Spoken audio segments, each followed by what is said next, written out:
देखिए इसको अगर ये कहें कि इलेक्ट्रॉन्स में आपस में रिपल्शंस हैं, इलेक्ट्रॉन इलेक्ट्रॉन, तो वो इलेक्ट्रॉनिक रिपल्शंस के लिए तो हम लोग उनको अरेंजमेंट करते हैं शेल्स में, सब शेल्स में, ऑर्बिटल्स के अंदर, सो दैट उनका रिपल्शन मिनिमम रहे। लेकिन न्यूक्लियस के अंदर इतनी छोटी सी साइज में, बहुत छोटा सा साइज है न्यूक्लियस का, और उसमें सेम नंबर ऑफ प्रोटॉन्स हैं। मान लो किसी एटम में 50 इलेक्ट्रॉन्स हैं, तो ऑब्वियसली उसके न्यूक्लियस में 50 प्रोटॉन्स हैं। तो जितने प्रोटॉन्स हैं उतने सेम चार्ज में रिपल्शन है, और उनको बहुत छोटी सी जगह में रखना है, बिकॉज न्यूक्लियस का साइज एटम के साइज से कितना छोटा होता है भाई? 10 to the न्यूक्लियस, power -15 के ऑर्डर में होता है सर। हाँ नहीं, 10 to माइनस, हाँ ठीक है, 10 to -10, एटम में -15, मतलब एटम से -5 टाइम छोटा है। Yes sir. अब इतने छोटे से साइज में इतने सारे number of proton, let's say 50 protons, उनको रिपल्शन को ओवरकम करने के लिए जितना रिपल्शन है उससे कहीं ज्यादा स्ट्रॉन्ग पावरफुल फोर्स अगर उसके ऊपर लगेगा, which is called nuclear forces, which is also called binding forces, उसके लिए, उसको जनरेट करने के लिए वो एनर्जी हमारी लग गई, कुछ मास एनर्जी में कन्वर्ट हुआ to create that particular force. और वो कब? जब at the time of formation of this nucleus. वो एक परमानेंट फोर्सेस हैं, वो एक शॉर्ट डिस्टेंस फोर्सेस हैं, और उसको जनरेट करने के लिए वहां पर वो एनर्जी कंज्यूम हुई थी, that is considered as mass defect. तो उसको हम क्या कह सकते हैं? सेकेंड लॉ कोई नाम बताएगा भाई? क्या कहें? Law of constant proportion.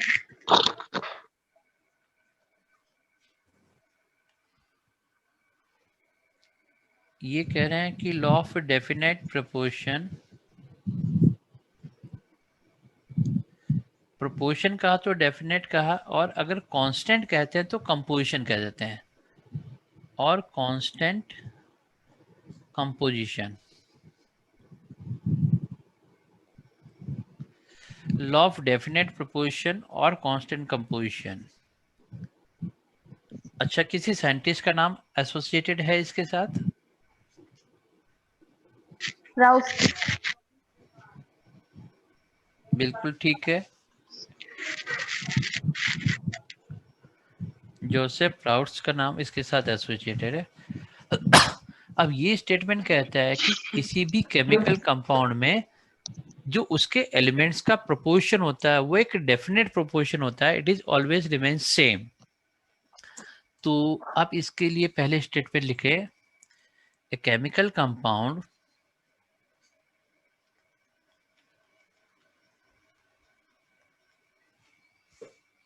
always contains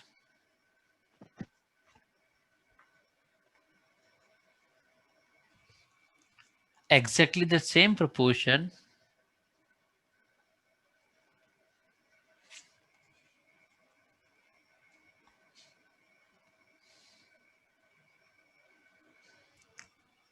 of elements by mass। इसको समझने के लिए अगर मैं सिंपल एक एग्जांपल लेता हूं और ये कहें कि कोई कंपाउंड है, उस कंपाउंड का फॉर्मेशन चाहे किसी भी तरीके से हो, किसी भी मेथड से हो, लेकिन उसमें एलिमेंट्स का जो रेशियो है मास का, वो मास का रेशियो एक कांस्टेंट रहता है, डेफिनेट प्रोपोर्शन में होता है।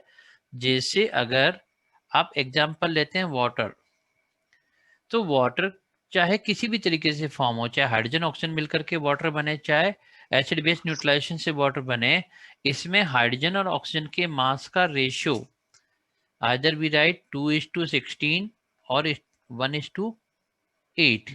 तो ये 1:8 ratio, it is a definite mass ratio of elements. Water का फॉर्मेशन चाहे किसी भी तरीके से हो, किसी भी मेथड से हो।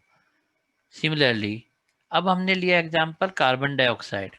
लेट्स से कार्बन डाइऑक्साइड में कार्बन और ऑक्सीजन का मास रेशियो क्या है?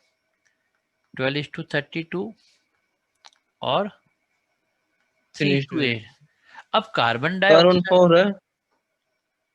कार्बन डाइऑक्साइड चाहे कार्बन के कंबशन से कार्बन डाइऑक्साइड बने, चाहे कैल्शियम कार्बोनेट को आप हीट करो तो calcium oxide plus carbon dioxide बने, या और कोई मेथड, चाहे किसी भी मेथड से आप कार्बन डाइऑक्साइड बना, लेकिन उस कार्बन डाइऑक्साइड में इसके एलिमेंट्स का मास का रेशियो क्या है, एक डेफिनेट प्रोपोर्शन के अंदर है, डेफिनेट प्रोपोर्शन बाय मास। अब इसको अगर मैं यहाँ पर बाय मास की टर्म में ले रहा हूँ तो ये परसेंट, ये हो गया आपका। लेकिन अगर यहाँ पे कांस्टेंट कंपोजिशन की बात करें तो क्या मीनिंग हुआ इसका, कि इनका जो परसेंटेज कंपोजिशन होगा किसी कंपाउंड में, एलिमेंट्स का जो परसेंटेज कंपोजिशन है, वो परसेंटेज कंपोजिशन हमेशा क्या रहेगा, सेम रहेगा। ये पॉइंट समझ में आया आपको? Yes, sir. Yes, sir.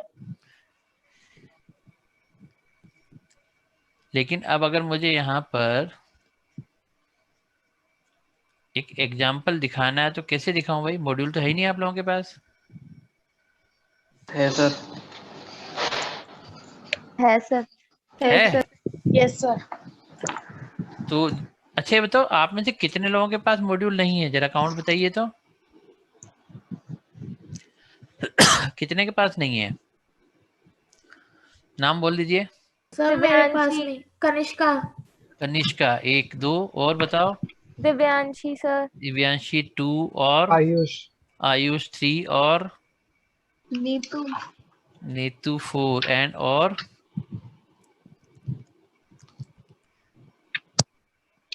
चलो कोई बात नहीं, मैं एक काम करता हूँ, रिमेनिंग आई थिंक 22 में से 4 है तो 18 के साथ मैं एक्सरसाइज कर सकता हूँ, उनको दोबारा मैं समझा दूंगा।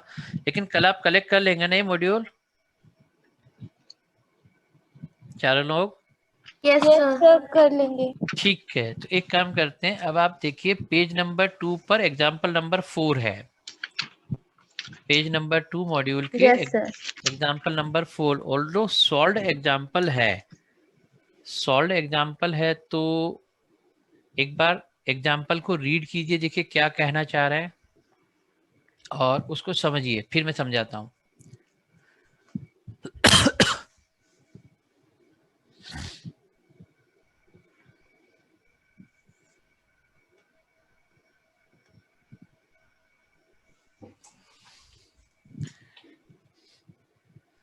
पेज नंबर 2 पर एग्जाम्पल नंबर 4,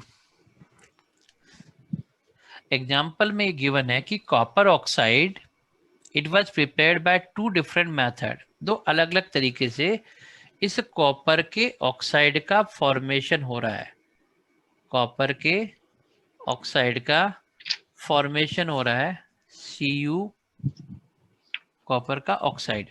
ठीक है, तो यहाँ पर मैं फॉर्मूला नहीं लिख करके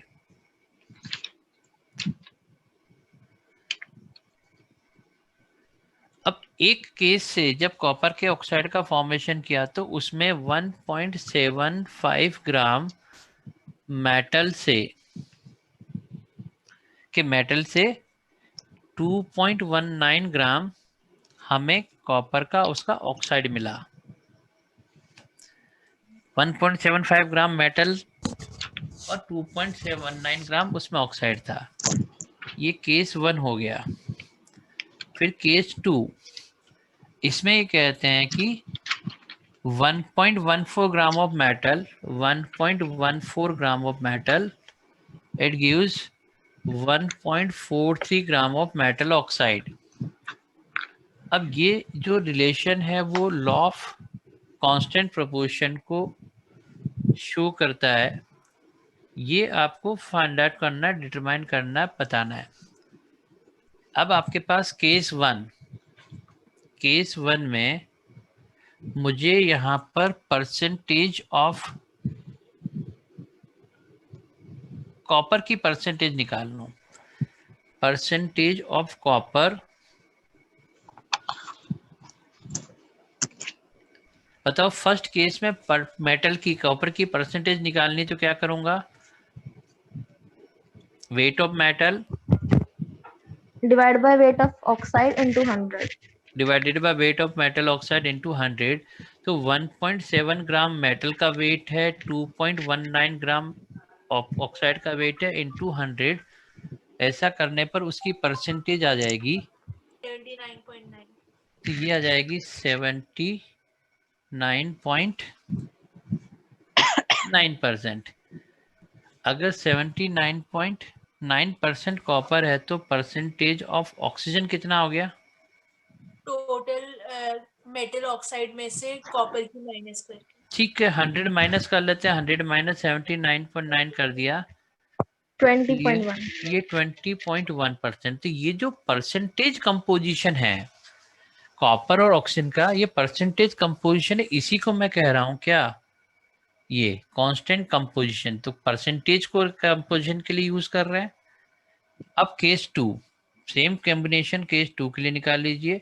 अगर मुझे परसेंटेज ऑफ कॉपर चाहिए तो मैंने क्या किया, 2.19 ऑक्साइड का है यहाँ पर, 1.14, this is 1.14 divided by 1.43 into 100। इसका परसेंटेज भी ऑलमोस्ट उतना ही आ रहा है, 79.7%। और परसेंटेज ऑफ ऑक्सीजन ये आ गया 100 minus 79.7 which is nearly 20.3%। Approximately दोनों में सेम परसेंटेज है। That's why we can say it follows the law of definite proportion और कांस्टेंट कंपोजिशन। तो यहाँ पर जो परसेंटेज सेम है, इसलिए हम क्या कह रहे हैं इसको, किसका, कांस्टेंट कंपोजिशन है।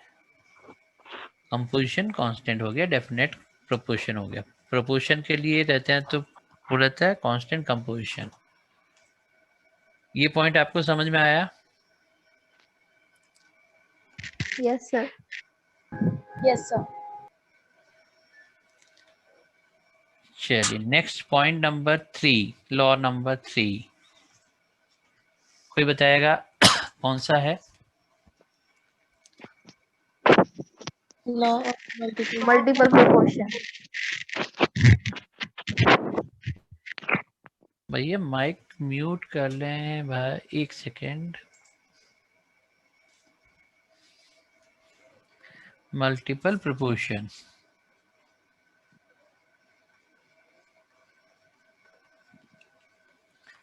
and it is given by Dalton. Dalton ने दिया था। अब ये कहते हैं कि भाई जब दो एलिमेंट कंबाइन करके दो या दो से ज्यादा कंपाउंड बनाते हैं तो एक एलिमेंट जो fix mass of second element के साथ कंबाइन करता है वो अपने होल नंबर मल्टीपल के अंदर, होल नंबर रेशियो के अंदर कंबाइन करता है। तो एक काम करता हूँ, मैं इसको पहले मेंशन कर देता हूँ। When two elements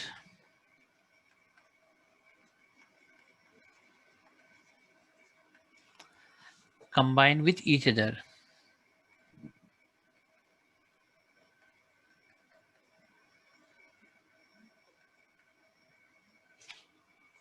to form two or more than two compounds,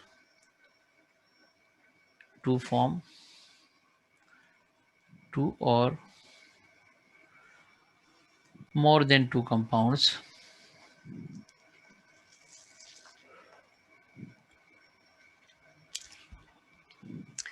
the mass of one of the element, the mass of one of the element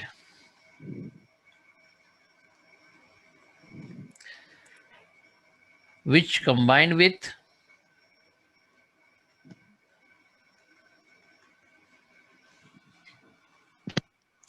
fixed mass of other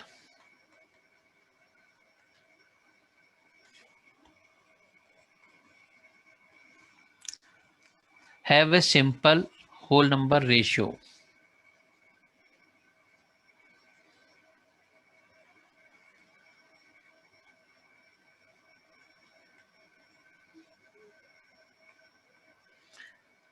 मैं रिपीट कर रहा हूँ, When two elements combine with each other to form two or more than two compound, the mass of one of the element which combined with fixed mass of other have a simple whole number ratio. अब ये जो चीज हमने कही इसको समझने के लिए बहुत सिंपल सा एग्जांपल लेते हैं. मान लो हाइड्रोजन और ऑक्सीजन मिलकर के दो कंपाउंड बना रहे हैं. हाइड्रोजन और ऑक्सीजन मिलकर के दो कंपाउंड बना रहे हैं. एक लिया H2O और एक लिया H2O2. ठीक है. अब फर्स्ट वाले में हाइड्रोजन के 2 ग्राम के साथ कंबाइन करने के लिए ऑक्सीजन के 16 ग्राम है. सेकेंड केस में हाइड्रोजन के 2 ग्राम के साथ कंबाइन करने के लिए ऑक्सीजन के 32 ग्राम है. इसका मतलब फिक्स मास ऑफ हाइड्रोजन कितना? फिक्स मास ऑफ हाइड्रोजन कितना है? 2 ग्राम. 2 ग्राम. इस फिक्स मास ऑफ हाइड्रोजन के साथ कंबाइन करने के लिए ऑक्सीजन के मास का रेशियो ये 1:2 रेशियो में आ गया. फिक्स मास ऑफ हाइड्रोजन के साथ कंबाइन करने के लिए ऑक्सीजन के मास का रेशियो एक सिंपल होल नंबर रेशियो में आ गया. It is 1:2. तो मैं देखो रिपीट कर रहा हूं. हमने क्या कहा फिर से, the mass of one of the element which combine with fix mass of other. तो mass of one of the element कौन सा है? Oxygen. Which combine with fix mass of other मतलब हाइड्रोजन. हाइड्रोजन. तो mass of the one of the element which combine with fix mass of other have a simple whole number ratio. तो यहां पर oxygen का ratio 1:2 हो गया. Same example फिर से लेते हैं, मतलब सिमिलर एग्जांपल फिर से लेते हैं. इस बार मैंने कहा कार्बन और ऑक्सीजन मिलकर के एक बार कार्बन मोनोऑक्साइड बन रहा है, एक बार कार्बन डाइऑक्साइड बन रहा है. Carbon monoxide, carbon dioxide. अब देखो 12 ग्राम कार्बन के लिए 16 ग्राम ऑक्सीजन, 12 ग्राम कार्बन के लिए 32 ग्राम ऑक्सीजन. तो fix mass of carbon 12 gram carbon दोनों में फिक्स हो गया. फिक्स मास ऑफ कार्बन के लिए मास ऑफ ऑक्सीजन जो यहाँ पे चाहिए वो अपने मल्टीपल प्रोपोर्शन में है, 1:2 रेशियो के अंदर है. तो सेम एग्जांपल फिर से हमने ले लिया. Mass of fix mass of one element मतलब कार्बन के साथ जितना मास ऑक्सीजन का चाहिए वो अपने 1:2 रेशियो के अंदर है. That's why we can say it follows law of multiple proportion. एक एग्जांपल और रहते हैं. नाइट्रोजन के बहुत सारे. अरे बंद कर ले भाई, बंद कर ले, आवाज बंद कर ले.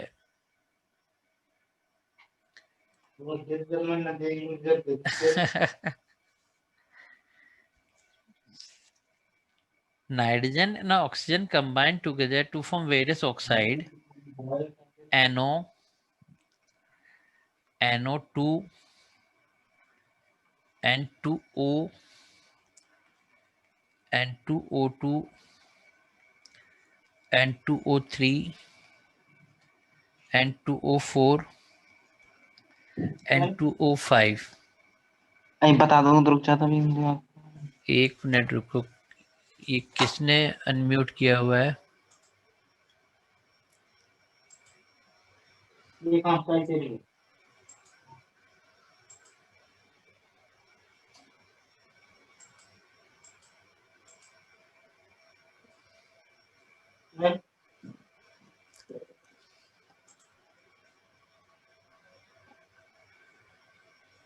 ये ओप्पो F17 नाम से किसने किया हुआ है? ये बाप का माइक बार बार अनम्यूट हो रहा है बेटा. आप एक बार उसको म्यूट कर लो, बार बार अनम्यूट हो रहा है वो. आप जैसे ही म्यूट करते हैं वापस अपने आप अनम्यूट हो जाता है. तो आपके आसपास वाली सारी आवाजें सबको सुनाई दे रही है.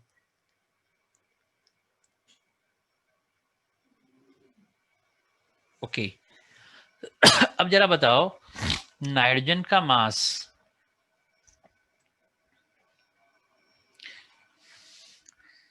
अच्छा इनमें से किसी को आइडिया जो कॉम्बिनेशन है ये जो लिखे इनमें से कौन कौन से पैरामैग्नेटिक होंगे? कोई पैरामैग्नेटिक बताएगा इनमें से कौन कौन से पैरामैग्नेटिक है? NO. NO और इसके अलावा N2, N2O. नहीं। अच्छा ये बताओ, इनमें से ऑड इलेक्ट्रॉन वाली कोई स्पीसीज याद है जिसके पास ऑड इलेक्ट्रॉन होता है? NO. NO है सर। NO के बाद अलावा NO2. हाँ NO2. बिल्कुल ठीक है। तो ये जो NO और NO2 है ये वाले ऑड इलेक्ट्रॉन वाले हैं, ये दोनों ऑड इलेक्ट्रॉन वाले हैं, ठीक है। अब NO2 अगर डाइमर बन जाएगा तो N2O2 बन जाएगा। NO का डाइमर बन गया N2O2, NO2 इसका डाइमर बन गया N2O4। इन दोनों का कॉम्बिनेशन कर लें 1 और 2 का तो बन जाता है N2O3, और फिफ्थ वाला थोड़ा सा अलग है, कोई बात नहीं। अभी मास का रेशियो ले लेते हैं, डाइमर की बाद में देखते हैं। 14 ग्राम 28 28 28 28 और ये भी 28, ठीक है। अब 14 ग्राम नाइट्रोजन के लिए ऑक्सीजन का मास कितना आ रहा है यहाँ पे भाई? 16 32, फिर वापस यहाँ पर आ गया 16 32 48. 48, उसके बाद 64. 64, उसके बाद 75. 75. अरे 70। 80. ओ सर 80। कोई बात नहीं, बहुत दिन हो गए ना पढ़ाए हुए किए हुए। चलो, तो अब अगर हम ये कहते हैं, सपोज मान लो फर्स्ट सेकंड ले रहे हैं, फिक्स मास ऑफ नाइट्रोजन के लिए मास का रेशियो कितना हो गया? 1:2। यहाँ पर देखो, in fix mass of nitrogen के लिए मास ऑफ ऑक्सीजन है 1:2:3:4:5। तो ये कहलाता है कि fix mass of one element के साथ मास ऑफ अदर एलिमेंट जो होगा वो अपने मल्टीपल प्रोपोर्शन में होता है। यहाँ तक का पॉइंट समझ में आया आपको? Yes sir. Yes sir. ठीक है। तो अब देखो, टाइम टेबल का शेड्यूल कुछ बताया था सर ने? No sir. No sir. देखिए, हम लोगों का अभी इस वीक में तो आज की क्लास हो गई। नेक्स्ट क्लास आपकी मंडे, टाइमिंग सेम रहेगा 10:30 से लेके 2:30 तक, 1 आवर 50 मिनट इंटू 2।